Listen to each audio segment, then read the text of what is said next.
Dudong iwit ka. Dali, atong tubo na guys. Kay hingga na siya. Namin siya. Kamawat ang tuba ni. Hala, oh my God. Dali dong, hala. Tabili. Hala, gikaon na daw siya. Naawa, tanay daw, idoon ang camera.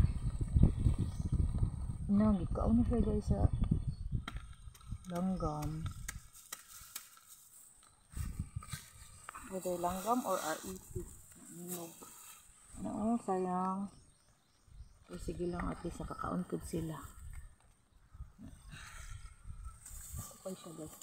Itong anong tubon. Ano daw?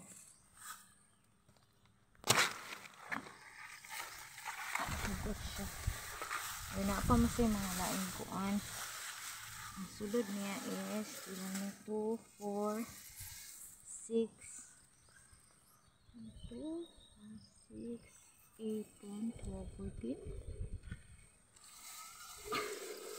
Guys, lami ba yan niya siya ikalungong tanaw guys. Mga 12 inches ni ang yung gitason. Ang pinakataas nila. Thanks for watching. See you in my next vlog. Bye.